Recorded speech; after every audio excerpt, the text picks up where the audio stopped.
All righty, welcome back to Pickleball U, the #1 collegiate pickleball podcast. We're on episode 20. We hit the 20s, boys. That's awesome. I think they say most podcasts don't reach like 5. Really? Yeah. Holy. Yeah. Like 95% of podcasts. We were trending that way, and then Timber saved us. Thank you. Well, I was just thinking we need to do a pre-show, like, I don't know, B-roll or something, because the best thing that happens on this podcast happens before we ever turn the recording on. So if you ever notice, we're all cracking up when we come on the air because something hilarious has just happened. Yeah, but we can't post that. That's a really good point. This week's episode, I mean, there wasn't anything last weekend. Besides, there was like a sneaky local tournament at the Hub in Jax. Yeah, like in my hometown. Like, I no idea where. I don't even know where was it. Oh, I was in Nashville, but it was actually like a company sponsored event, and all the schools that the company sponsored, they played. And Pickle Pals. Pickle Pals, yes, yeah, sir. that dude's supposed to get baseball. He wanted to sponsor us. But yeah, no, the University of Florida ended up winning. Finally, that might be their first gold of the year, and it was at a 3-team tournament, I think. So go. Who else played? I think UCF and like UNF, like the local stuff. Well, so UNF, you're just gonna have to pull it.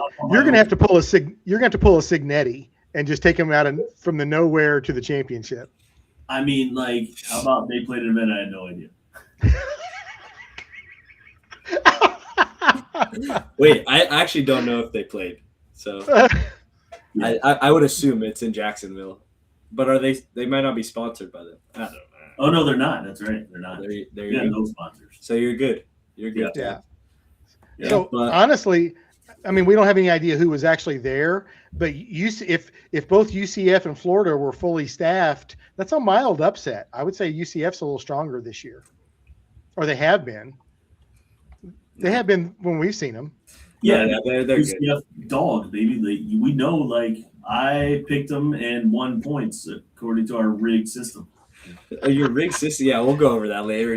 Tabs in dead last on the rankings. But yeah, besides that tournament, there wasn't really anything. I think there might have been another random NCPA like conference thingy in Alabama. I don't know. They got to do better at advertising those. I mean, not even the pickleball, like college pickleball website had this thing, like, and they they're on it. So that's when you know it's sneaky. If it's not on the calendar on Collegiate Pickleball Hub. Well, and let's give them a little plug here. If you're doing some local event, some campus event that nobody knows about, at least email the Tangs out at their website. They have a form to fill out. Yeah, right on the. Or like a guy that does a college pickleball podcast that lives and plays at that club. Like, that'd be a good one too. Yeah, I meant more globally, but yeah, you're right. And not for nothing, like, those players have played in our events. They know where I live. Like, they know I'm here. Even though I wasn't here that weekend. But, like, come on. But like, all right. This is the issue. This is the issue, right? Like, this is the problem with college pickleball right now. It's like, you got a bunch of kids running this thing. Like, it's one of the issues that they have. It's kids running this stuff and everything else but, like, actually doing things to promote the club and stuff like that are what they're doing. It's not just that. I mean, I take at least a phone call every week. I have a meeting with someone's like, hey, I want to start putting on college pickleball tournaments. And I normally just say, yeah, you don't really want to do that because the space is so full. You can play every weekend right now. With a few exceptions, like there's a group up in the Northeast. I'm kind of working with them a little bit because the Northeast is pretty underrepresented. Pretty grim, yeah. Yeah.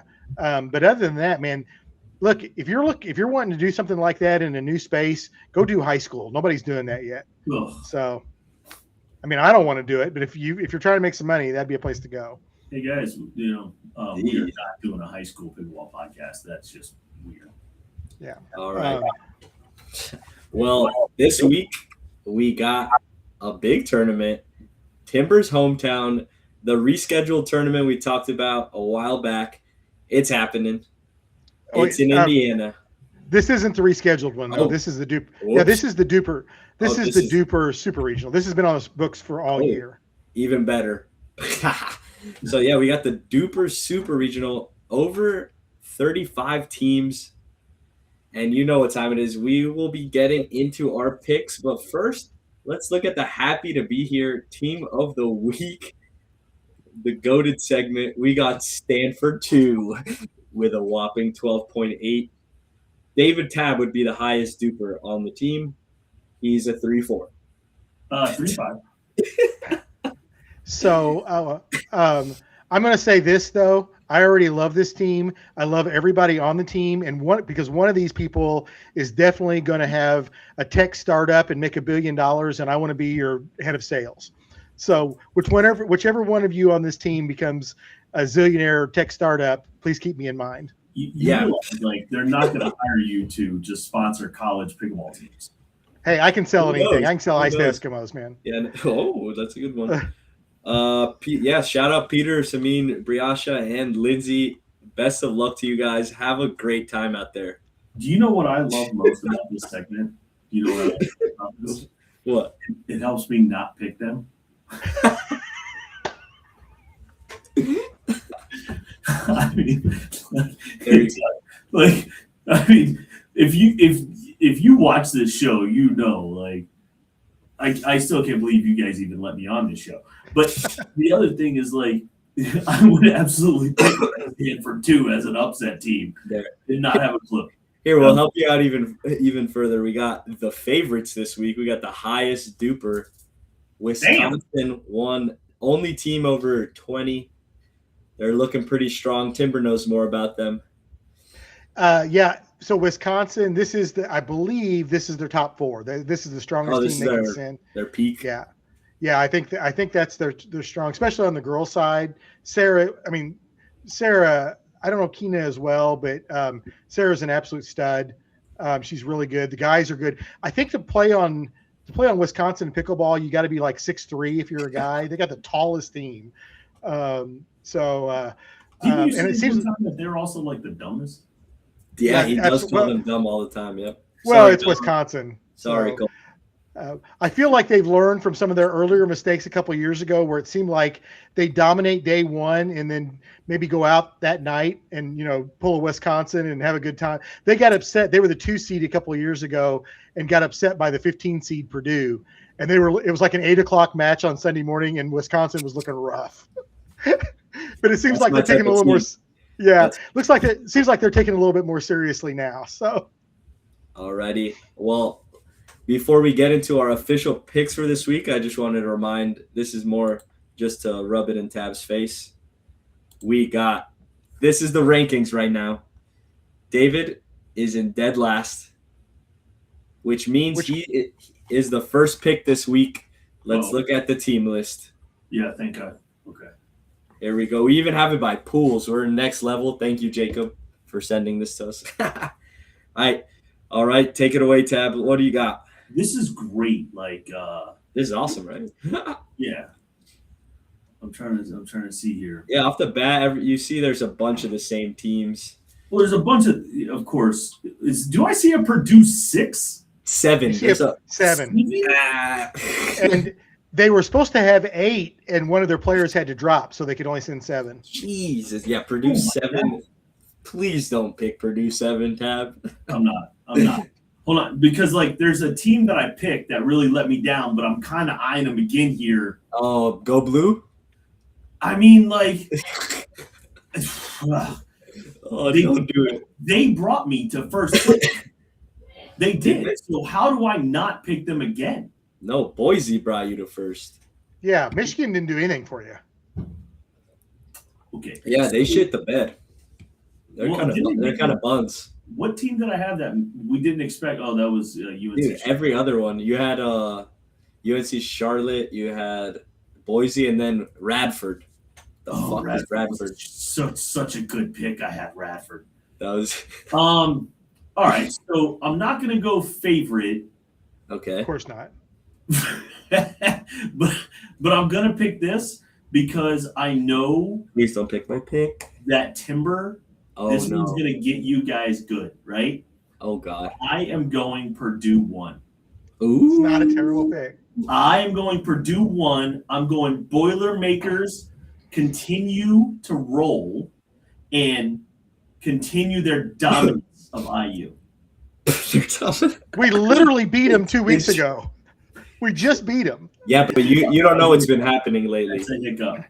Well, I do know what's been happening lately, which is why I was going to pick them. But Oh shit! Were you really? yeah, I had no idea.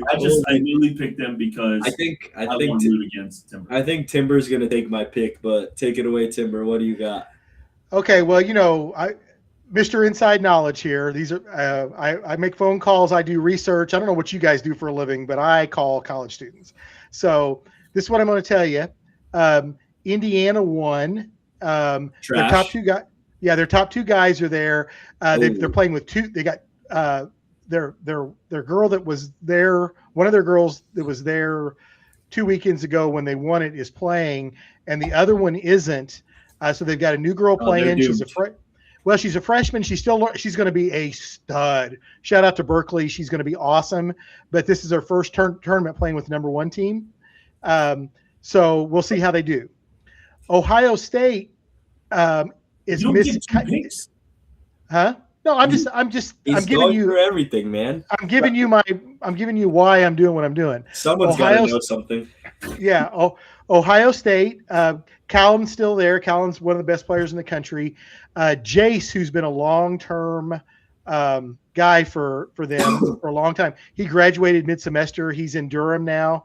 So Jace won't be there, although their new number 2 guy who's moved up from number 3, not going to give his name because I don't want to embarrass him, but I will tell him that I know a pro that kind of has a crush on him. That's a post. Do that. Yeah, that's a post-production meeting for sure. I just know that someone may have pointed out that he was cute, a pro that's a friend of mine. And then also Anna Linhart, who is one of their top girls, isn't going to be there. Nicole still is, and Jesus, Nicole's a wall. Nothing gets by her. But I don't really know much about their other top girl. She's in vet school and she graduated mid-semester. So I'm passing on Ohio State. The difference between Purdue won this week versus when they lost to IU a couple weeks ago is one of the top guys wasn't there. Parth's going to be at this event. Parth's playing? Oh, Parth is playing. My dominance is about to come back. Yeah. We're going to skyrocket. You don't even know who Parth is. Come on, it's not Parth. It's not our buddy from Kennesaw State. So if you're telling me you know Parth, David, tell me what color hat he always wears. Well, he's a Boilermaker, so it's gold. It's hot pink. That's what I said. Yeah, he said hot pink. What'd you hear, Timber? So I'm going to go with the favorite because they're all there. They play together a lot. But if it comes down to Wisconsin 1 and Purdue 1, it's going to be an epic matchup. But I'm telling you, if you notice, IU 1, 2, and 3 are all right there together. If one of them gets hot, they could be there. But I'm going with Wisconsin 1. Yeah, just the 7th. Yeah, does not pick his own school. 7th time Timber picks a different school. I hope for nationals you at least go for Indiana. Well, I'll make my pick nice and short. I'm going the Ohio State University. I think Kalen's gonna bring it home for the boys. I'm gonna stay on top of the leaderboard because you guys both suck, and that's all I got. We have a fun guest today. He just joined in. Let's see. He's in the background. I hope he's ready. I'm about to bring him in. Some people are calling him the smartest man in pickleball. He's making one of the biggest analytics Instagram page. Pickleball breakdowns and the leader of the JMU team. We got Ryan Morneau in the building. What's up, dude? What's up? How's it going? How's it going, guys? Yeah, happy to be here. Thanks for the invite. Yes, sir. Anytime. So I'm actually at George Washington. I'm in DC for the weekend with my buddy. I came right up a flight from Arizona, so busy few days. But yeah, it's been fun. I got to go. I was out there for a job interview, but my boss, huge pickleball guy, so we got to go check out Mesa. It was fun. Nice. Awesome. Oh, were you at the PPA, or was that before? Yeah, last night I was at the PPA. To be quite honest, I was a little bit stressed out because my big boss was kind of there with me. So I was very introverted, but it was good to kind of see the pros play. It reminded me of all the reasons why I don't want to play pro pickleball. So good atmosphere, but it's good. Pickleball fun. Why do you not want to play pro pickleball? Well, I was watching a match. It was Rafa Hewitt, and I think I forget his partner, one of the better Japanese players. I think it was Yuta, playing against Noah Cliff. And it was Rafa Hewitt and Noah Cliff versus AJ Kohler and Yuta. They're on like a side court on a Wednesday in the round of 32. They're getting loud. There's like 20 people watching them. And, if they lose, they're literally going home with $0 in their pocket. And I'm like, that would suck. So while it all looks fun on Sundays to play in front of, a few thousand people, without the crowd, I have no interest, and there's no crowd unless you're playing on Sundays. So Ryan, did you see that your fellow college pickleball alum Luke Pham had a big win yesterday? Yeah, I saw that. He's getting there. He's been playing for a little bit. He's very good. He's can definitely play. I was very happy for him. I guess he lost to Jack Sock in the next round. I haven't watched it yet. I got it on tape. On tape? What? Well, okay. I'm old. I got it on video. Sorry. That's amazing. Good one, though. So, Ryan, we got a couple of nationals coming up. Is JMU playing all three, or which ones are you guys participating in? Yeah, we're just going to do the Duper Nationals. I think, our kind of culture is we're bringing the whole team to one nationals. Being Duper is in our minds, that's the only one that's really legit. The APP is all good. The NCPA is good too, but Duper is where it matters. So that's where we're kind of going. Not that we're a contender to win, but it's where everyone's at. Is this the? There we go. The interview good. Like that's it. We got the clip. No, that's amazing. Ryan, I'd love to hear a little bit about your journey, how you kind of rose to the ranks to not just as a player, but into leading a pickleball club. Like, how did you get to that point? Yeah, it's a good question. So I think I'll start by saying my dad played pro tennis, so I have like the tennis genes in my body. In high school, I was always good at tennis, never loved it, was way too immature for the sport. So didn't want to play in college, but I got to JMU, no idea really what pickleball was. The first thing I did was I just picked up a paddle and I joined like the club team they had going on. And when I say club team, it's like 6 kids that like don't even know how to play. They just like kind of call it a club. And we go to the first ever like Duper Nationals because it becomes a little more structured as it goes on. And we get there and I'm playing and I kind of realized at the event, it's like, okay, Colin Schick's really good. And outside of Colin Schick, like, I think I'm the best player there. So I'm like, shoot, I can be pretty good at this thing.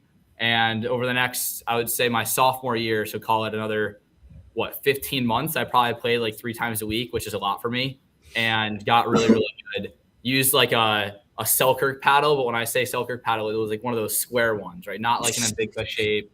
Because I could only drive. I was a tennis player, so I only could hit drives. I could only hit power. So for the next year and a half, I only dinked. I didn't hit any drives. But then in my sophomore year, I was pretty good, pretty established. And from there, again, I don't play a lot. It was a lot of the talent just kind of took over. And on the leadership side, though, that is where kind of like the finance background comes in. So I studied finance at school. I got involved with like an investment fund at our school, student-led internship process, but it teaches you how to network. It teaches you how to pitch, how to present, how to be confident. So between that and the fraternity I did, not only did I have like professional confidence on the sales side, but I also had a lot of social ability to go network with people my age. And that led me to my junior year where I took over the club. That's really where I excelled. There was no sponsors besides UVA for any club in the country at that time. So I was one of the first people and first organizations to go out and basically do sponsors the old way, cold call, give a value proposition. And although we're nowhere near the best club in the country at the time, we had the second most sponsors of anybody in the country besides UVA. How many people are in your club right now? How many people are in your club? Yeah, so competitive wise, we're constrained to 32 people on our competitive team because just the way our school operates, we don't have dedicated courts. So we're playing on 4 tennis courts, so 8 roll-on pickleball courts. But our social team, that we have over 150 paying members and then like 700 people in the group chat. So it's blown up.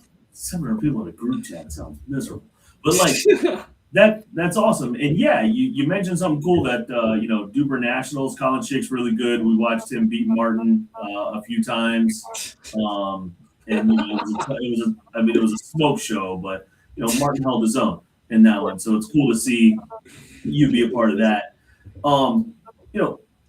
One of the questions I love asking you guys is, how hard is it navigating all the difference? You already kind of, said you're, into Duper Nationals, things like that, but maybe, how difficult is it for you to try and play the APP, the NCPA, the CPT, and keep track of all of that?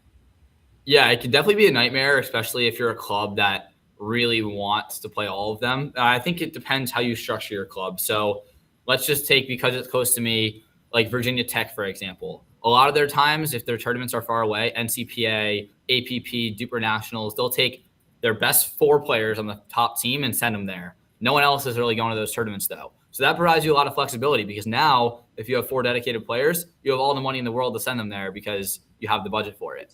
But then you have your other side. Let's just take like an FAU, for example. They have 4 pro players in their team. They're doing it for the money. So they're going to chase wherever the money is at. So they can make some cash, because their job at the end of the day, or their future jobs, is going to be pro pickleball. So that matters a lot for them. Then you have everybody else in the country that's a little more casual, not a top 10 program in the country, a JMU-esque, where at this point we operate more as like a social club where people can find their best friends, and they also get to play their hobby as pickleball on the side. And it becomes a really like cool community of people. And that's where the issue becomes, okay, now where do we go play? Because we can't do all these things. We don't have the money for it. And also, it's just, why would we want to leave JMU for this many weekends? It's one of, in my opinion, the best party schools in the country. The parties are great. When Duper throws nationals on like Halloween weekend, it's a crime. It should be a national crime. But we stick to Duper because they've always treated us well. And NCPA is not really that legitimized. It's basically run by, just a kid with some money. APP, they don't have really the format to do that yet. They don't have the legitimacy on the Duper side, or like, any of the real operational excellence that Duper's kind of nailed down over the years. So for us, the most bang for our buck just happens to be Duper. I have no doubt that's going to stay that way for many years. But if that were to change, then I'm sure beyond my time, that's a decision for them. So, like, what's something you would change across the board right now in college pickleball you think is just holding college pickleball back from, it's already exploding, but what's something right now you would change in the college pickleball landscape? Yeah, I think there's definitely some inefficiencies on the tournament organization side. I think Duper, I really speak my experience on Duper, but I know this is basically the case with NCPA and APP as well. They do a really good job catering to the top teams of each school. So like the MLP teams that are competing in this like money bracket, the one that everyone cares about. But majority of your player base is not from that bracket. It's actually from the challenger brackets, or everyone else that comes to play as like a team of 2, mixed doubles, men's doubles, whatever. So that is where there's a real problem, where those athletes are not being valued and not getting the same tournament experience, I would say, as the people like me that are playing on the top teams. And that becomes a real issue, because now if 4 players are super, super happy, but then the other 12 you bring along with you are like, this is okay. It's just not like a perfect situation. So they can start to figure out both of those things. Not only are you going to get a really, really good turnout, but you're also going to get more kids from each school coming, which will, lead to more revenue, more people wanting to travel, all that good stuff. So Ryan, I have a question. We have a mutual friend. I won't throw him under the bus, but he graduated last year, and he was the face of his program. He and his girlfriend did all the work for the team. And now that he's gone, the team has really suffered. You're the face. When I think JMU Pickleball, I think of you. And then I think about how lucky I am that Coach Signetti left you guys and came to us, but that's my second thing I think about. But the first thing I think about is you. So, but you're moving on pretty soon. So, what are you doing to ensure the future success of your program? Yeah, 100%. And I think that's how you define success. Like as a coach yourself, you may define success for your team as placing well or getting the best players And in the I don't. organization. So I just want to make sure they exist next year. Yeah, exactly. So what are you doing for that? It really depends. For me, when I came into this club as a freshman, which feels like, a whole lifetime ago, it was very different. It was very competitive. It was very like, okay, we're making cuts very strictly. We're making very strict tournament decisions, who's going to go, all that good stuff. And now you fast forward to today, where now all of our teammates, we all have parties on the weekends and we hang out together. And it's like, again, I have found my best friends from the club. And I think the younger generation of like the sophomores and freshmen that are now existing are doing the same thing now. For me, that's success. If you can come to a college, find your people in a club of a like-minded interest like pickleball, then for all things being considered, no matter how much we tank in the rankings, just trust me, we're going to tank really, really hard. It's going to be a successful club in my eyes. The sponsors, they'll stay. We do a pretty good job of advertising them and getting some sales for them. But the rankings will be the only thing that drops off. And in my mind, that's still pretty successful. So do you have next year I want to invite JMU to a tournament. Yeah. Normally I'd call you. Who am I calling next year? Yeah. So we have two different systems in place. So I'm not the president anymore. I've handed that off. But as many people, kind of think of JMU, again, I'm probably the first name they think of. But so we have a new president and we have a rotating exec board that does a really good job. But the other thing we've set up to kind of an exact problem that we've identified is, okay, how do we make sure that the consistency of our exec board stays the same every year? How do we make sure the president is doing a good enough job to the standard that I've set and the standard that Presley, who's now our president, has set? So we've created an alumni board, alumni advisory board, and who's on that is different people that are important in pickleball. So for example, like Liv Borski, she's a PPA player liaison. Nice. She's a JMU grad. She's on that. Sarah Bonds, director of players at the APP. She's on that board. We have one of our players, her mother is a really good player and a coach within the Virginia area. So she comes down and she helps coach us on the kind of the direction of things she's saying in the pickleball game. So we meet once a semester with this alumni board, which, I'll be on when I graduate, and essentially just get insight on what we should be doing, where the sport's going, and how we can keep up. So that's one of the best things that I've set up during my time and something I think will pay dividends over the next few years. Yeah, I 100% agree. That's so good. And I didn't know you were doing that. I didn't softball you that question, but yeah. I'm really impressed.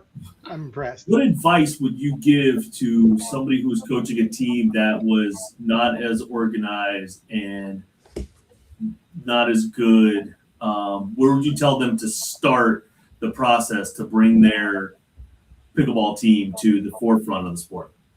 Yeah, I think this is probably one of the biggest lessons I learned, honestly, all throughout my college years and from the pickleball club was, again, when I came in as a freshman, the club looked entirely different. And I would have done things very, very differently. And the president now, Presley, does things very differently than I did. But if you have a skill set, go solve a problem with your skill set and just solve one thing at a time and advance one different stage. So for me, when I got the club, we finally became this kind of legit program where we were structured. Our practices looked the same. We had the same tournament decision-making process. We had no sponsors.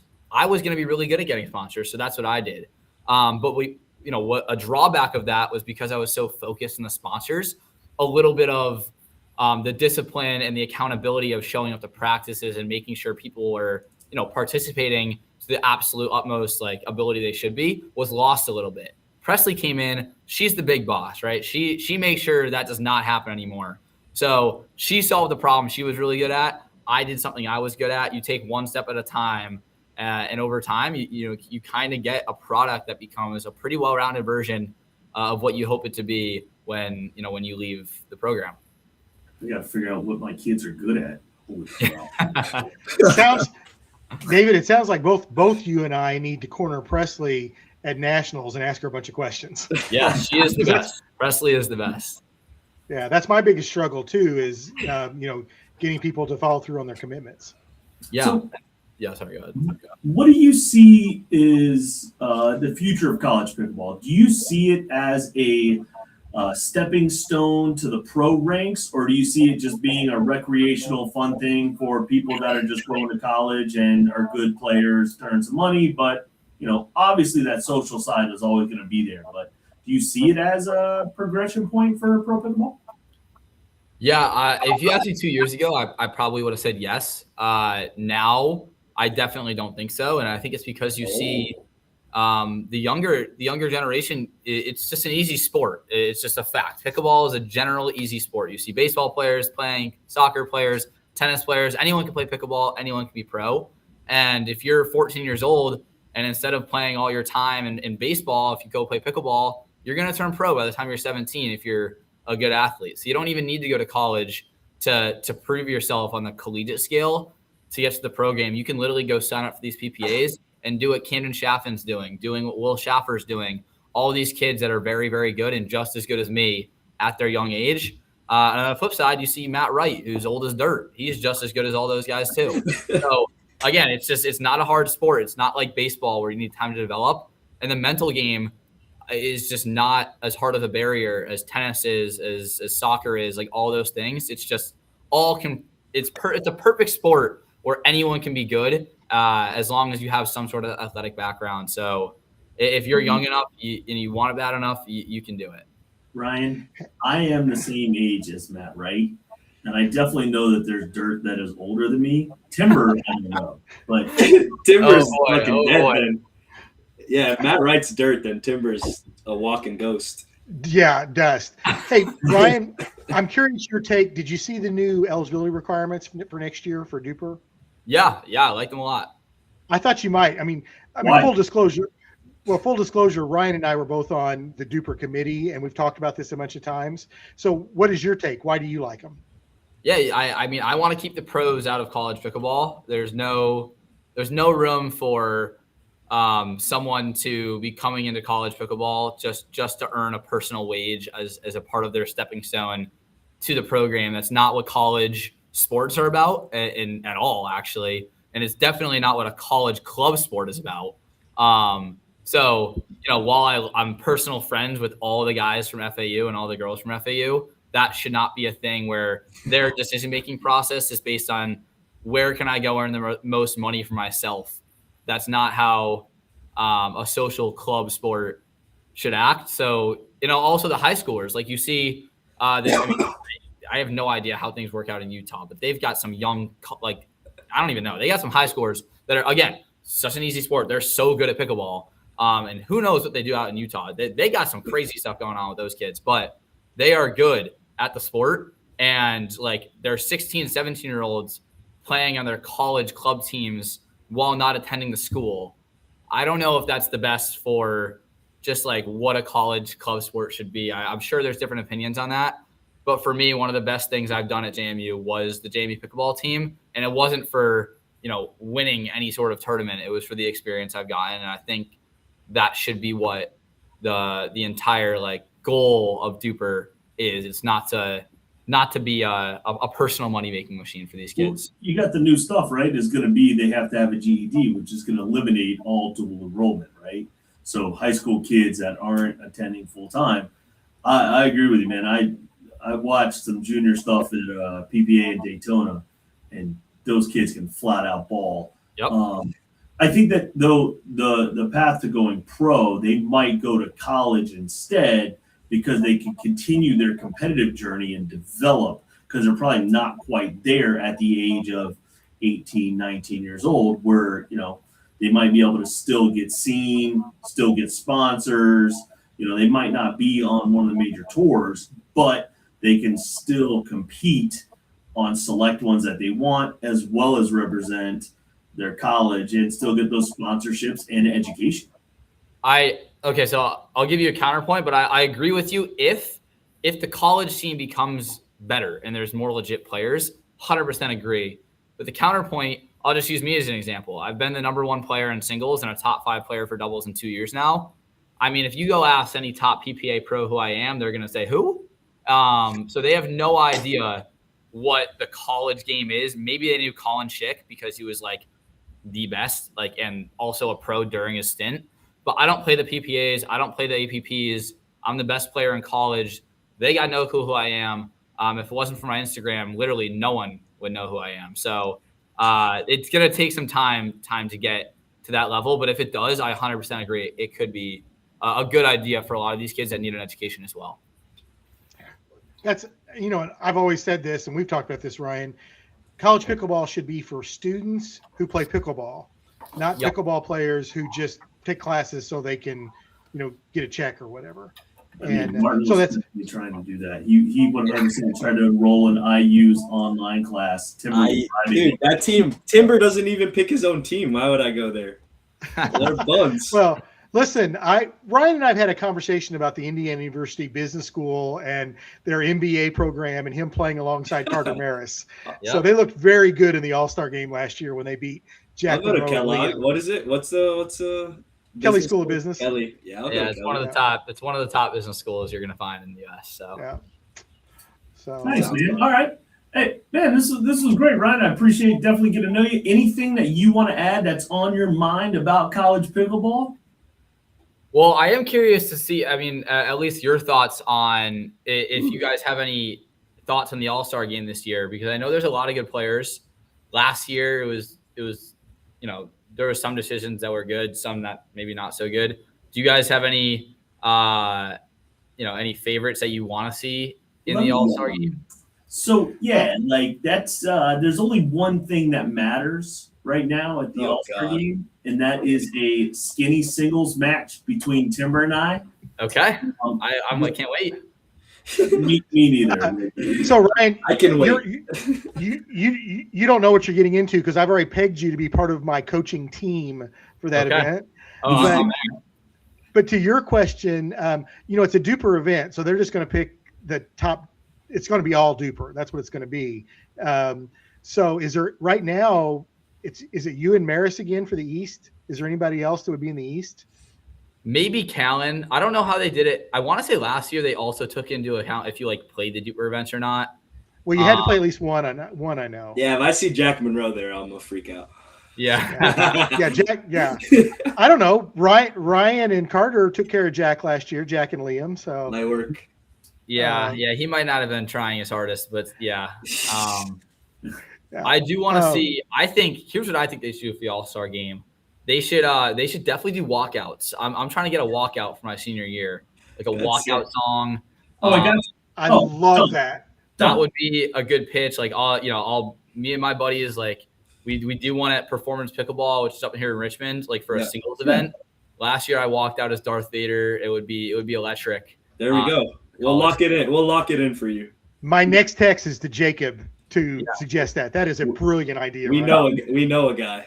Ryan, you understand that we're coming, like, and not just for hanging out. We have a full setup. We're going to be live streaming. You guys okay breaking the news? I mean, go for it. You're going to break it to me too. I have no idea what you're talking about. We're actually going to be meeting. We're going to be doing during that event the equivalent of the College Pickleball Heisman Awards. Okay. Right? So we have 3 awards that we're going to be giving out. It's going to be some male and female. We're going to be giving out the Heisman equivalent. It's going to be called the Barney. It's named after the founders of pickleball. We have one that's going to be male and female, which is a sportsmanship award, which is keep it classy.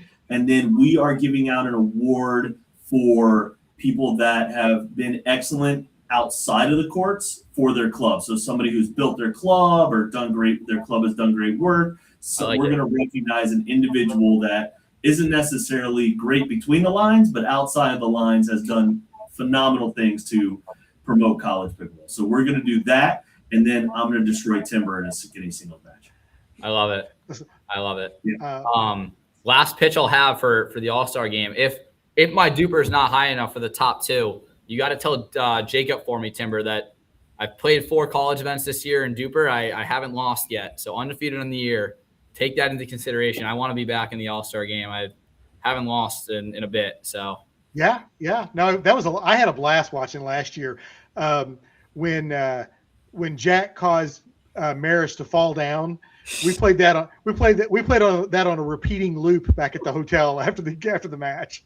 yeah, stuff. So that's a fun event. Absolute pleasure, brother. We're looking forward to seeing you in a few weeks at Nationals. Thank you for everything that you've done for college pickleball in general. Also, I know JMU is probably thankful, man. Super impressive to see what you got going on, and looking forward to the impact that it has on your future as a just contributing human to society, dude. So great job, man. Yeah, right. thank you. Love having you, man. All right, pleasure, See you in a guys. couple weeks, Ryan. Yeah, Have a good bye. one, man. Such a good interview. Such a nice guy. Yeah, dude, he's smart. I told you. Bro, what are you talking about? Dude came out just lighting everybody up. It was great. Dude, that was good. Yeah, he lit me up. I caught a stray bullet. He was talking about the first Nationals. He looked around. He's like, "Oh, I'm definitely the second best." I was there, bro. He was there. That was great. That was great. He is a monster single. I mean, he is a That's good. awesome. No, he's a good doubles player, but he is a monster singles player. He is so good. That was He's definitely got some interesting insight, right? Like obviously someone that's done it. Some strong views on some of the teams. Definitely finance, bro, for sure. Definitely a finance dude. Yeah. Definitely a finance dude. Yep. I'm a big fan. He mentioned something, and I know we haven't talked about it yet, was Ava Cavatayo. Oh. Did you guys see the news that she signed a PPA contract? Signed PPA. Bye-bye APP Collegiate. So that's the only thing. That's the only thing that hurts her, though. She can still play the other two. She can still play the other two. She just can't play, and it's but that was the closest one to home. That's true. I messaged her right away because I only cared about if she could sit on my bench. I got the whole team on my bench, coach me against Timber. Again, why are you picking superior athletes to coach you? That doesn't make any sense to me. It's osmosis, buddy. It's better by association. Tab, all you need is me, bro. I got you.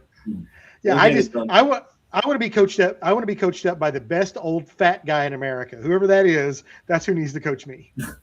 So. Do we have any of those in that? Yeah, I was like, I'm trying to think. I need an over 50, somebody at least 20 pounds overweight and over 50 years old. That's an amazing pickleball player. That's fine. That's awesome. That's who I need. Yeah, but I mean, like, it's, hey, listen, like, she's been playing pro, but now it's the next evolution, right? So now she's went from college to, the highest rank. So it's kind of fun to see.